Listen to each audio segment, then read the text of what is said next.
जय हिंद प्यारे बच्चों, नमस्कार। आज हम लोग पढ़ने वाले बेसिक ऑफ सर्कल, यानी कि इसमें होता है ना कि जीवा, व्यास, केंद्र, त्रिज्या, इस सब के बारे में बहुत ज़्यादा डाउट रहता है और ये टॉपिक आपका 8, 9, 10 सबके लिए बेहतर है। तो हमने बेहतर से बेहतरीन बनाने के लिए क्या लाए हैं, साइकिल के पहिए लाए हैं और समझेंगे आज साइकिल के पहिए से समझेंगे आज ब्रीथ को। हाँ, बिल्कुल आसान भाषा में समझाने के लिए हम प्रयास कर रहे हैं और जितना हमारे बेहतर हो सके बेहतर से बेहतरीन हम लोग बनाएंगे इसको। देखिए, सबसे पहले है कि ब्रीथ। मेरा हेडिंग है क्या, बेसिक ऑफ ब्रीथ। तो पहले हमको ब्रीथ के बारे में जानना बहुत ज़रूरी है। तो ब्रीथ कहते किसे हैं? वैसे गोलीय आकृति जिसके केंद्र से चारों तरफ की दूरी समान हो उसे क्या कहते हैं, ब्रीथ कहते हैं।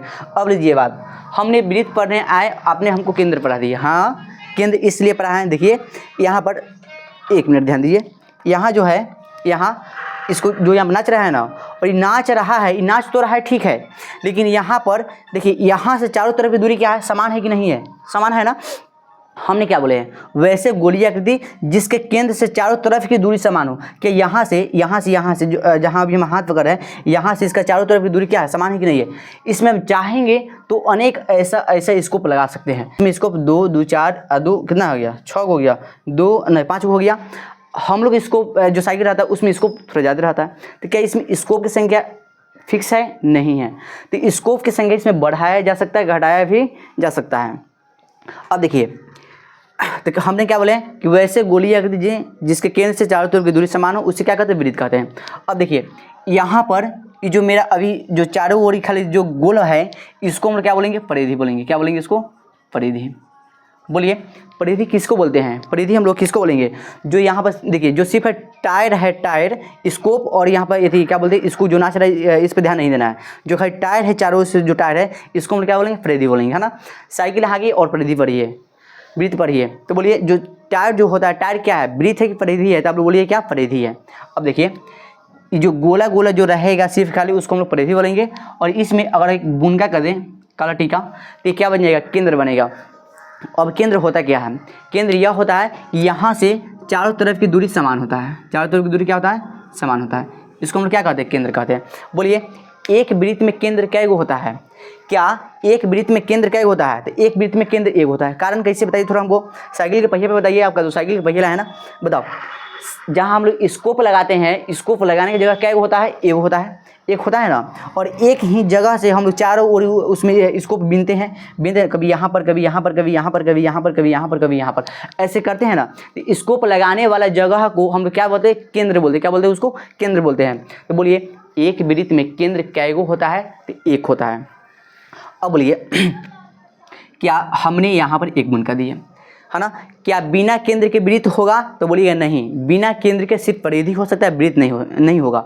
और बिना केंद्र के उसका चारों तरफ की गोली समान नहीं हो सकता है, गोल। क्या हम बोल दिए क्या ये मेरा वृत्त होगा, ये मेरा वृत्त होगा? नहीं होगा जी, ये मेरा वृत्त होगा। कारण क्या है, क्योंकि इसमें केंद्र नहीं है। जब केंद्र होगा तो यहाँ पर जो गोला है, यह गोला यहाँ पर नहीं होगा। ये गोला चाहे इसमें पूरा गोल बन जाए, कैसा बन जाए, गोल बन जाए, तभी जाकर मेरे चारों तरफ की दूरी समान होगा, है ना। अब देखिए यहाँ पर एक और बात देखिए, क्या वृत्त की परिभाषा समझ में आया, केंद्र समझ में आया, त्रिज्या अभी हम अभी और समझेंगे आपको। यहाँ देखिए, हमने यहाँ से यहाँ तक ली, ऐसे लिए, ऐसे लिए, ऐसे लिए, ले लिए, और इसका नाम ए, इसका नाम बी, सी, डी, ऐसे सबका नाम दीजिए। यहाँ पर एक्स और वाई, बोलिए एक्स और वाई। यहाँ पर ए बी क्या है, ए बी क्या है, ए बी क्या है, तो ए बी जीवा है। क्या है, ए बी जीवा है। बोलिए, ए से बी क्या है, जीवा, सी से डी क्या है, जीवा, डी से ई क्या है, जीवा, एक्स से वाई क्या है, जीवा। बोलिए, ये सब क्या हो गया जी, जीवा होगा। A B C D, A B X Y Z, ये सब क्या हो गया, जीवा हो गया ना। जो यहाँ से, अब बताओ, एक मिनट, एक और बात ध्यान देना, क्या हमने जो केंद्र है, केंद्र से इसको इसमें सटाया है? नहीं सटाया अभी, और सटा दीजिए।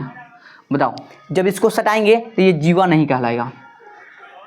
क्या नहीं कहलाएगा, जीवा नहीं कहलाएगा। अब एक मिनट सुनिए, फिर अब इसका फिगर आप यहाँ पर देखिए, हमने क्या बोले, जो केंद्र से जो सटेगा वो जीवा नहीं कहलाएगा, वो क्या कहलाएगा, डी माने व्यास कहलाएगा। क्या कहलाएगा, व्यास। और एक बात और जानिए, इसका जीवा भी होगा। तो बोलिए, वृत्त का जो जीवा, अगर हम इसको बोल भी रहे हैं तो वृत्त का सबसे बड़ा जीवा होता है।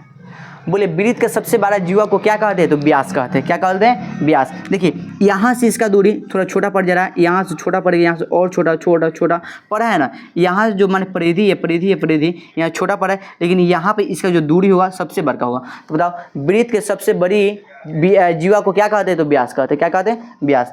क्या व्यास जीवा कंप्लीट हो गया। अब बताओ एक और बात यहाँ पर ध्यान देंगे हम लोग। यहाँ पर क्या है, मेरा केंद्र है तो वृत्त है। अब हमने इसको आर पार कर दिए, क्या किए, आर पार। तो क्या जीवा कहलाएगा, नहीं कहलाएगा। ये जीवा नहीं कहलाएगा तो क्या कहलाएगा, फिर हमको बताइए थोड़ा। ये जीवा नहीं कहलाएगा तो ये आपका छेदक रेखा कहलाएगा। क्या कहलाएगा, छेदक रेखा। कारण क्योंकि ये परिधि को आर पार कर रहा है। क्या कर रहा है, परिधि को आर पार। जो बताओ वैसा रेखा जो परिधि को आर पार करेगा उसको हम लोग क्या कहेंगे, जीवा कहेंगे कि छेदक रेखा कहेंगे। तो हम लोग इसको छेदक रेखा बोलेंगे। क्या बोलेंगे, इसको छेदक रेखा बोलेंगे। क्या बोलेंगे, इसको छेदक रेखा बोलेंगे। फिर देखिए यहाँ पर क्या है, केंद्र है ना। यहाँ पर केंद्र है तब जाकर ये वृत्त है। बोलिए अब ये क्या हो गया मेरा, यहाँ पर इसका केंद्र का नाम ओ दे दिए। केंद्र का नाम क्या दिए, ओ। इसका नाम ए और इसका नाम क्या दिए, बी, है ना। अब बताओ यहाँ पर ए ओ बी ये क्या है, दोनों क्या है, इसको हम लोग बोलेंगे आर माने क्या होता है, त्रिज्या होता है। क्या होता है, त्रिज्या। बोलिए ए ओ और ओ बी क्या है, तो त्रिज्या है। क्या है, त्रिज्या है। अब बताओ एक मिनट, इसमें ए ओ बराबर क्या होगा, ए ओ बराबर यह होगा ए ओ या ए बी के आधा है। किसका आधा है, ए बी के आधा है। जो बताओ ये ए से बी तक की दूरी है, इसका आधे ना है। फिर बताओ ओ बी किसका आधा है, a/2 के आधा है ना। तो त्रिज्या व्यास के क्या होता है, आधा होता है। लेकिन अगर हम यही बोल दें तो बताओ व्यास माने ए बी, त्रिज्या माने ए ओ और ओ बी का क्या होता है, तो ये 2 गुना है। कैसे गुना है, 2 गुना है। क्वेश्चन ऐसे आएगा आपका। बताओ त्रिज्या व्यास के क्या होता है, तो त्रिज्या व्यास के आधा और व्यास त्रिज्या के क्या होता है, 2 गुना होता है ना। अब सुनिए एक और बात जानिए। ये क्या है, मेरा वृत्त हो गया। अब वृत्त हो गया ना, हम बोलेंगे ऐसे, इसको यहाँ से रख दिए, इसको यहाँ पर, इसका नाम ओ ए बी सी। बोलिए ए ओ बी ओ सी ये सब क्या है, तो त्रिज्या है। क्या समझ में आया।